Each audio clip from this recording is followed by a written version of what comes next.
afternoon. I'm both excited and nervous to be sharing my story and my experiences with you today.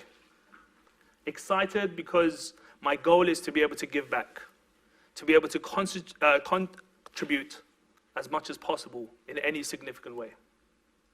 And nervous because, well, actually, I'm not nervous, because I've learned over the years that this emotion is just the excitement of the unknown.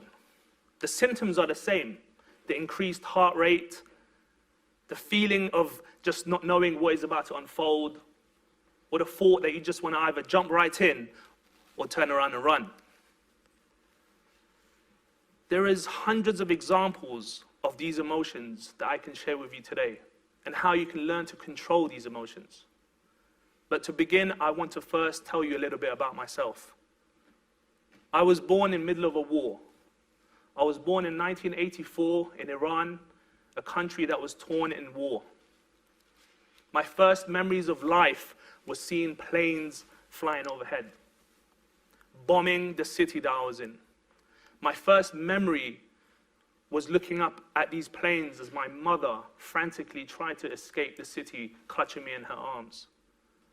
We had to live for quite some time with family and friends on the outskirts of the city, and at some point even living in a tent, whilst I remember hearing the wolves howling in the distance. I went through some of the most frightening and incredible experiences only as a child. By the time I was 4, the war had ended, and my family did everything they could to rebuild our lives, to be able to start fresh. By the time I was 9 years old, we moved to West London, where we started a new life. The difficulties of beginning a new life in a new country, learning a new language, learning to live in a diverse community was bad enough, but on top of that, I had the trauma of coming from a war zone. And I did not realize at that moment that it would impact my life so much, because I had buried the trauma of the past, and I was just trying to make the most of my life. I struggled in school, but I did everything I could to educate myself constantly. I read books, and I aimed to better myself. I cared about self-development. So I continued to work hard, and I worked in many different fields. I started in retail, I went on to entertainment, I went into sports, and finally into business, and more specifically into business sales. And that's where my self-development continued, until finally I landed my dream job. I was working for a multinational company with revenues well into the billions. The job came with a company car, a pension plan, and a great future. Everything was working out great. And it was made even better because only a few months prior, I had married the love of my life, my wonderful wife, Sana, and I were married only a few months before. Everything was working out. We were living happily. She moved into my family home, and we were planning on saving and beginning a life together. But life had other plans. On June 14th, 2017, a great fire devastated Grenfell Tower and took 72 lives of my neighbors and friends, and made hundreds more homeless.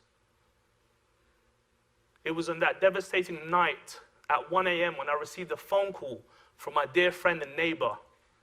He screamed down the phone, "Get out! Get out! Grenfell's on fire!" It sent chills down my spine. After I pleaded for him to get my mum out of the tower, I began to make my journey back home. I knew that my wife was safe because she was staying at her parents' house that night because I was away in a training seminar in Southend on the east coast of England. And I knew my brother was safe because he was working away from home at that time. But my mum was home alone. The woman that had saved my life as a child and had brought me to this country and given me so many opportunities and a life that I deserved was in danger. That 1.5-hour drive made me question every decision in my life that had led me to that point.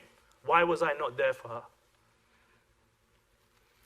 The fear drove me home, and by the time I got back to Grenfell, At 2:30 a.m., the tower was totally engulfed. I could not believe what I was seeing.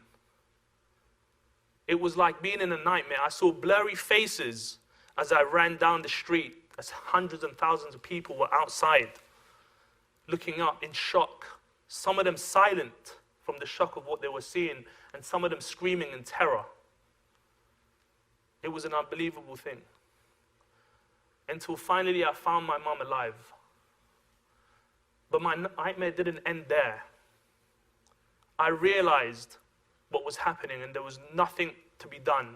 I could not believe what I was seeing in the middle of London, one of the richest areas in the world.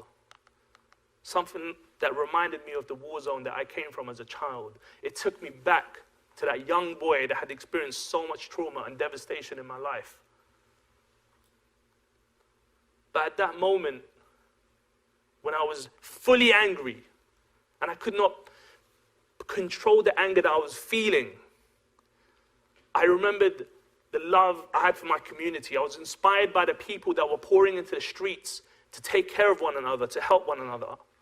So that love and that anger mixed together to become a passion to help, a passion to become a solution to the problem I was seeing. It would have been easy for me to run and hide, to let the trauma and the fear of what I was experiencing take over me. But at that moment, the true self, the real me, stood up and made a difference. I started to gather my neighbors. We created a WhatsApp group that brought families together and helped those that had been lost in the mayhem find one another. We started to set up meetings. I went from the person that was sitting on the side of the street with my head in my hands, not knowing what to do, to suddenly being able and having the ability to bring together government, charities, the Prime Minister, other organizations, the National Health Service, to be able to provide support for those that needed it most. I was able to help bring a voice to those that needed to be heard, the survivors and the bereaved families that had lost so much, the people that I cared about. One of the most difficult things that we had to go through at that moment was the realization that no one was going to make a difference in our lives. So I decided at that moment that I was going to be the difference in my life and in the lives of those around me. I realized that if I can make a difference today, then hopefully more people will be inspired to make a difference in their own lives and stand up for themselves. We were not going to allow people to label us as victims. Instead, we were going to label ourselves as survivors, as people that were going to overcome this and to become stronger because of it. Not only that, we're going to make significant changes that were going to help other people in society and in our nation. Within 5 days of the fire, with the help of my neighbors, we founded Grenfell United. We were more organized than the government. We were able to bring meetings together, to come up with solutions and ideas that were going to help the situation, that were going to bring some sort of answer to the families that were asking the questions. I believe that every person has a true self, the real you. And at that moment, I was ready, able, and willing to be my raw self. I had gone from war to raw. I had made sure that I did not let the fear of not being good enough, not being experienced enough, capable enough to make the difference. I didn't let those fears of what other people thought of me and the labels that they put on me to become the difference. Instead, I chose what I was capable of, and I was able to become that real self, that was able to move forward as if autonomously. I realized this because at the moment of maximum pressure, I was able to stand up and be counted and to become a voice in my community. One of the teachers that I have to thank for everything that I've learned so far is an author and an expert in personal development called Tony Robbins. I was a big fan of his work prior to the fire, and when at a time of most need, I went back to the lessons I had learned. I realized that the lessons I had taught myself were becoming so useful to me. A friend of mine, someone I had met recently, was performing a concert in Florida. And he sent me an email to say that he's performing this concert and none other than Tony Robbins had come backstage to meet him for the first time because he was a fan of his music. So he decided to send me a message because he had told Tony how much his work had helped me to become a voice in my community. At a time when I was really feeling the anxiety and the trauma, when I was at the worst point in my life, it was about 2-3 months after the fire when the pressure of leading and becoming a leader in such a traumatizing moment was taking hold of me. I received this email, this timely email, and this is the message that came with it. Shahin, it's Tony Robbins. Listen, I hear what you've done there, what you're doing to help people after the fire, and I'm here.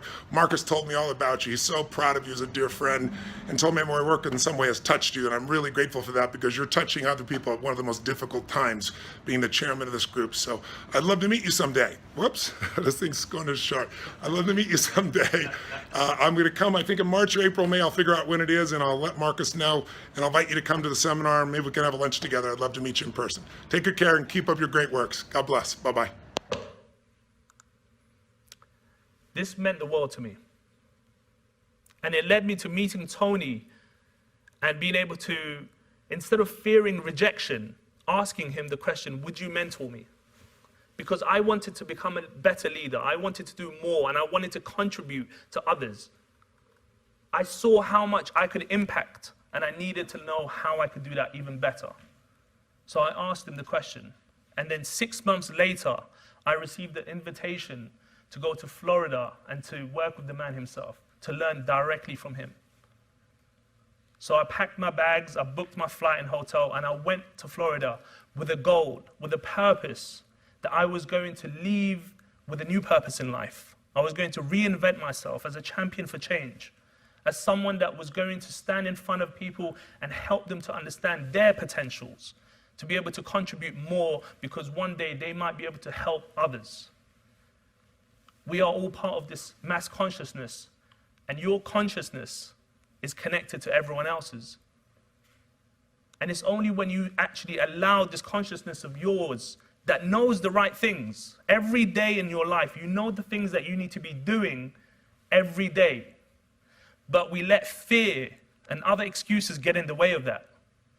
We actually stop ourselves from being able to achieve more in our life and to feel fulfilled.